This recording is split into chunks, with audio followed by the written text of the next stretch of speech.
Sir audit नहीं करना है, थोड़ा elaborate.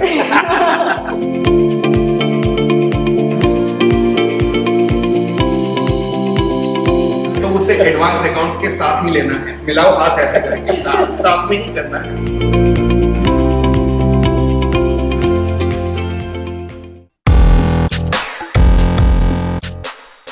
Hello students, welcome back to the episode 4 of our talk show Vijay Path. जैसे आप सब स्टूडेंट्स को पता है, हम इस टॉक शो में CA subjects related guidelines, preparation plan, study plan, सब चीज़ें डिस्कस कर रहे हैं। एंड आज हम ऐसे दो सब्जेक्ट्स की बात करने वाले हैं जो आपको स्लाइटली डिफिकल्ट लगते हैं, लेकिन एग्जाम में जैसे जैसे एग्जाम के दिन पास आते हैं आपको आपकी नानी याद आ जाती है। तो उसमें से सबसे पहला सब्जेक्ट है एडवांस अकाउंट्स। एक ऐसा सब्जेक्ट जो स्टूडेंट्स थोड़ा सा टेकन फॉर ग्रांटेड ले लेते हैं, लेकिन एग्जाम के टाइम आते आते आपकी टाइट फिश हो जाती है। And the next subject is audit, जिसको याद करते करते ही आपको प्रॉब्लम आ जाती है, नाइटमेयर्स आते हैं। एंड ये सब चैलेंजेस रिजॉल्व करने के लिए हमारे साथ इन दोनों सब्जेक्ट्स के महारथी है आज। So let me introduce you to Rahul Malkan sir. He doesn't need any introduction for that matter, but he certainly deserves one. He has 21 years of teaching experience. Just imagine, 21 years of teaching experience. He has authored 7 books. And we have Amit Popli sir with us today. Even he has 20 years of teaching experience. तो आपको आज बहुत मज़ेदार insights मिलने वाले हैं. So Rahul sir, सबसे पहले एडवांस अकाउंट्स रिलेटेड जनरली जो मैं स्टूडेंट से क्वेश्चन देखती हूँ वो रिलेटेड रहता है अकाउंटिंग स्टैंडर्ड्स को लेकर। बाकी सब तो थोड़ा बहुत बेसिक कॉन्सेप्ट्स फाउंडेशन में क्लियर होते हैं, 12 स्टैंडर्ड में रहते हैं, लेकिन अकाउंटिंग स्टैंडर्ड्स लेकर बच्चों को आज तक समझ में नहीं आता कि इसको अप्रोच कैसे किया जाए। तो आपका इस पर क्या इंसाइट है? वेरी रेलेवेंट क्वेश्चन, मतलब first question he is very relevant. इसमें क्या होता है मैम कि अकाउंट्स पहले आता है, तो अकाउंट्स में अकाउंटिंग स्टैंडर्ड का weightage in examination is 20 marks. Advance accounting में उसका वेट बढ़ के थोड़ा 25 मार्क्स हो जाता है। अब बच्चे यहाँ पे सबसे खतरनाक मिस्टेक ये करते हैं ना, दे बाय हार्ट इट कि स्टैंडर्ड पढ़ो, इसमें एक क्वेश्चन है, ये एग्जाम में आने वाला, बस इतना कर लो, तो अपने को 25 में से 20 तो आ जाता है। बट वो लोग एक चीज़ भूल जाते हैं कि यहाँ से बच जाएंगे, पर फाइनल में क्या होगा फिर? बिकॉज फाइनल में जो अकाउंट्स का पेपर है ना, that is known as financial reporting. और फाइनेंशियल रिपोर्टिंग का करिकुलम क्या है?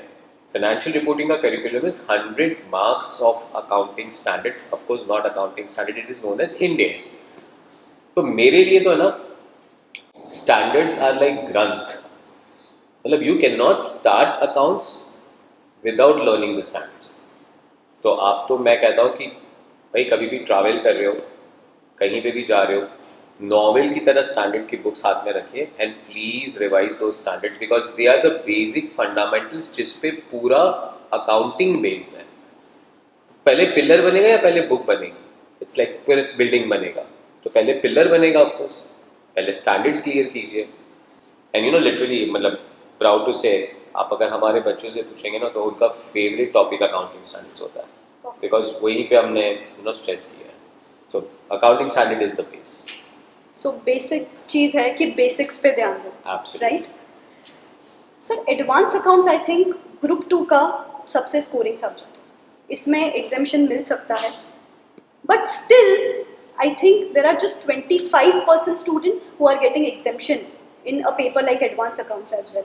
सो कहाँ ऐसी गलतियाँ हो रही है बच्चों से जिस वजह से उनको एग्जामिशन नहीं मिल पा रहा है यहाँ पे? This question is also very interesting, because हमारे जो दूसरे पैनलिस्ट बैठे हैं ना यहाँ पे, तो हिस्ट्री कहता है कि जो सर का सब्जेक्ट है audit, it's a least scoring subject. अब मैं बच्चों को कहता ही हूँ कि भाई लेट्स नॉट फॉरगेट कि आपको ग्रुप का टोटल 200 लाना है, और जहाँ पे ऑडिट मिक्स हो जाए तो 200 लाना बहुत मुश्किल हो जाता है। Exactly. तो अगर आपको 200 लाना ना, तो आपको मान के चलना है कि एडवांस अकाउंटिंग का passing is not 40, advance accounting का passing is 60। And then I would come to your question कि मिस्टेक्स क्या हो जाती है। तो फर्स्ट थिंग ना ma'am, it's advance accounting is very lengthy. So the trend tells me कि आज तक कोई भी ऐसे एग्जामिनेशन के हॉल के बाहर नहीं आया and they have told me कि उनका पेपर कंप्लीट हो गया।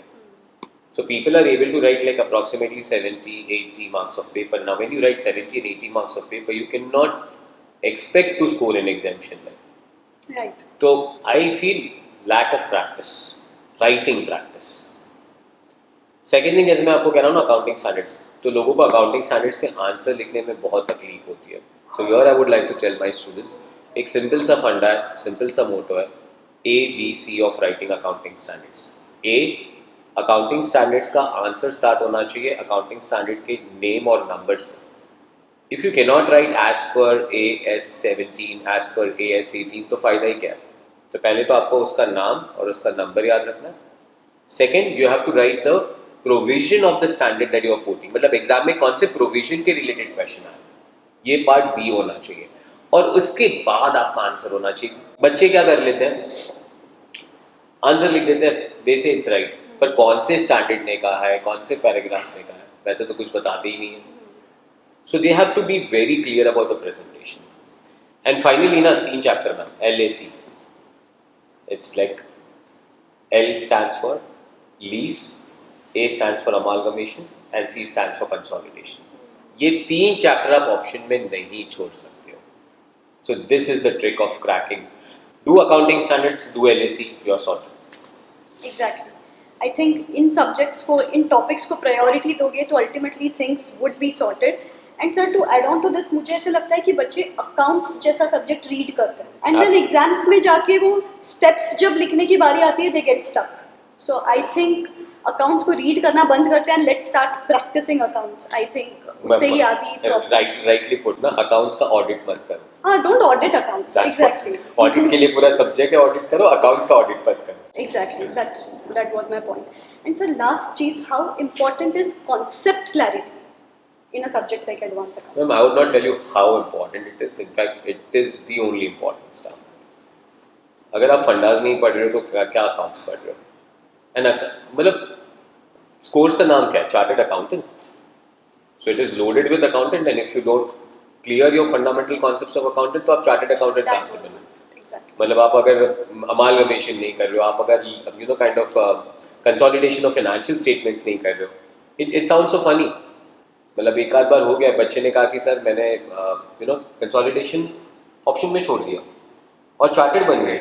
और फिर अगर किसी कंपनी का हमें बैलेंस शीट बनाना है, कंसोलिडेटेड बैलेंस शीट बनाना है, तभी हम अपने प्रिंसिपल को क्या कहेंगे कि हमने अमालगमेशन और कंसोलिडेशन ऑप्शन में छोड़ा था। So you can't do that. Fundamentals के बिना तो मैं अकाउंट्स नहीं बोलूँगा, मैं बोलूँगा कोई सब्जेक्ट आप मत पढ़िए। एंड यू नो आजकल के वो ट्रेंड पे तो जाइए मत, यू नो क्रैश कोर्स कर लो, 60 पेज पढ़ लो, 100 मार्क आ जाएंगे। Don't do all that stuff. Take your time in fact, because this is the best investment that you should be doing. It's taking your time to clear that subject and clear those fundas. Sir, the purpose of asking this question, concept clarity वाला, यही था कि नाम में ही है chartered accountancy, and उसमें even I have heard ma'am CFS नहीं करते, अमालगमेशन नहीं करते, बाकी सब कर लेंगे, अकाउंटिंग स्टैंडर्ड्स कुछ क्रैश कोर्स से कर लेंगे। And as you rightly said, they turn out to be chartered accountants, but then they are embarrassed of themselves कि यार मुझे ये चीज़ नहीं आ रही। नहीं, कभी कभी ट्रेंड में क्या हो जाता है कि कहीं एक क्रैश कोर्स कर लिया, 60 पेज की बुक पढ़ ली, and then it passes on to other students. अरे ये 60 पेज पढ़ लो सब हो जाएगा। एग्जैक्टली। एक बार एग्जामिनेशन आ जाएगा ना, जैसे आपने स्टार्ट का टाई फेस हो जाएगी, यू नो इट्स लाइक एक बार एग्जामिनेशन वो लेवल पे आ गया और अब पेपर्स बन रहे, thanks to ICAI, we are innovating, they are putting lot of good practical questions now. Exactly. तो to sum it up, advance accounts, in fact accounting is all about 2 factors, concept clarity and written practice.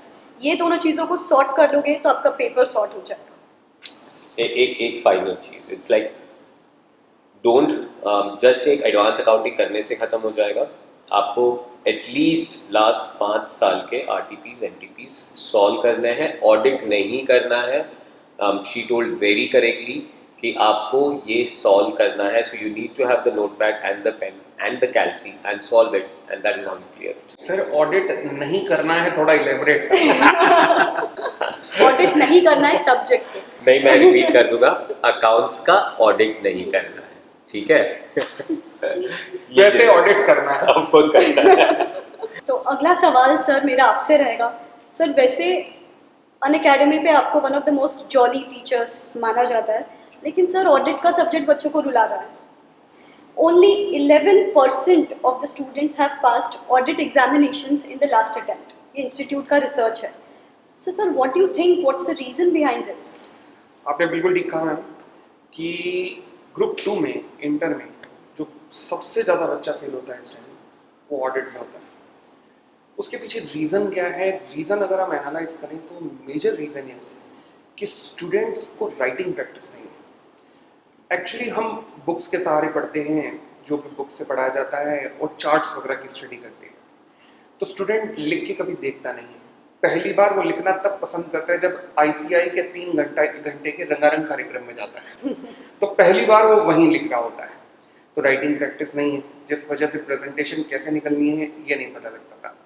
दूसरी बात, शुरुआत ही इस paper की हम गलत करते हैं। कैसे कि हम कर रहे हैं चार्ट बेस्ड स्टडी, हम कर रहे हैं समराइज्ड, क्योंकि हम पहले से ही मान के चल रहे हैं कि यार इस सब्जेक्ट में मार्क्स आ ही नहीं सकते। जबकि अगर इसका प्रॉपर एनालिसिस किया जाए तो आई वुड से कि 30 नंबर का MCQ है, 20 नंबर के राइट रॉन्ग है, तो 50 नंबर का तो पूरा पेपर है जिसमें 50/50 भी आ सकते हैं। और ओवरऑल पेपर अगर 100 मार्क्स का है तो उसमें से 75 मार्क्स का नियर अबाउट एसे बेस जाता है, जिसमें अगर आप एसे का नंबर लिख दें और उसके एसे की जितना क्लोज हो चुके उतना लैंग्वेज लिख दें तो आपको मार्क्स वैसे पूरे मिल जाएंगे। तो हमारा माइंडसेट जो है ना इस सब्जेक्ट में हमें चेंज करना पड़ेगा। ये इस सब्जेक्ट को हम ऐसा ट्रीट करते हैं कि हमारा नहीं, हमारे पड़ोसी का है, तो हमें उसके लिए पढ़ के जाना है। तो ऐसा नहीं है, इसे अपने लिए पढ़ना है, ये मान के चलो। और ये बहुत स्कोरिंग सब्जेक्ट है अगर हम प्रेजेंटेशन पे ध्यान दें और इन डेप्थ स्टडी सब्जेक्ट की करें। ऐसा नहीं कि केवल चार्ट्स के थ्रू पढ़ लिया या बुक्स के थ्रू पढ़ लिया। प्रेजेंटेशन का मतलब है कि खुद लिख कर इसमें जरूर देखना है। सही बोला सर आपने कि माइंडसेट पे काम करना चाहिए। जैसे मुझे पता है स्टूडेंट्स यहाँ पे this roots from fear somewhere sir, बिल्कुल कि ऑडिट सब्जेक्ट से डर लगता है। और ये डर क्यों लगता है? बिकॉज बच्चों को चीज़ें याद नहीं रहती है। तो that gets me to my next question कि ऑडिट जैसे वास्ट सब्जेक्ट को, थेरोटिकल सब्जेक्ट को कैसे याद रखा जाए? याद अगेन मैं कहूँगा कि मैम, जब भी आप इस सब्जेक्ट का कोई भी पार्टिकुलर चैप्टर पढ़ रहे हैं तो पहले तो कोशिश करें कि चैप्टर का कंटेंट पढ़ते ही उसको अपनी लैंग्वेज में, अपनी कॉपीज में लिख के देखिए। ये रिसर्च की गई है, बड़ी बड़ी यूनिवर्सिटीज़ में भी रिसर्च की है कि जब आप किसी भी चीज़ को याद करके लिखते हैं ना तो वो आपके माइंड में काफ़ी दिनों तक रहती है। और अगर ऐसी प्रैक्टिस आप ऑडिट में कर पाएंगे तो उसका बेनिफिट आपको बहुत मिलेगा। मैं तभी अपनी क्लासेस में अगर बात करूँ तो हम लोग proper A to Z notes बनवाते हैं ऑडिट के, ताकि बच्चे को वही एंड में वही कॉपीज रेफर करनी पड़े। चार्ट्स और समरीज नोट मैं इनके अगेंस्ट रहता हूँ हमेशा, क्योंकि जब आप लिखते हो अपने हाथ से आपने लिखा होता है तो वो आपको, मैं कहूँगा कि रिवीजन के राउंड भी इतने ज़्यादा नहीं लगाने पड़ेंगे, क्योंकि आप पहले से ही अपने हाथों से लिख के बैठे हो और राइटिंग प्रैक्टिस भी आपकी पहले ही हो चुकी है। तो सर यहाँ पे I totally agree with your point, but यहाँ पे बच्चों को कन्फ्यूजन ये है कि हम हमारे ओन लैंग्वेज में लिख के तो देख लेंगे, but what about the keywords which we talk about? What about the technicality in the language where students are missing out on? जैसे I was watching this board of studies webinar, वहाँ पे उन्होंने बोला we are cutting down on marks because students are not writing it in the language which we are expecting. So how can students cope up with that challenge? Actual में चाहे आप book से पढ़ रहे हो, ओनली बुक रेफर कर रहे हो तो भी, या फिर आपका कंसर्न पार्टिकुलर टीचर जो है आपको नोट्स लिखवा रहा हो तो भी, कि टीचर को भी चाहिए कि चाहे वो बुक से पढ़ा रहा हो तो भी आपको कीवर्ड्स मार्क करवाए, क्योंकि स्टूडेंट अपने आप अंदाजा नहीं लगा पाएगा। तो इसीलिए तो वो टीचर के पास आया। तो अब जैसे मैं भी अगर क्लासेस के अंदर नोट्स लिखवा रहा हूँ तो उसके अंदर मार्क करवाता हूँ कि आप चाहे अपनी लैंग्वेज में लिखो, आसपास की लैंग्वेज जैसे मर्जी बनाओ, बट ये कीवर्ड्स का इंक्लूजन होना वहाँ जरूरी है, इनके बिना मार्क्स नहीं मिलता है।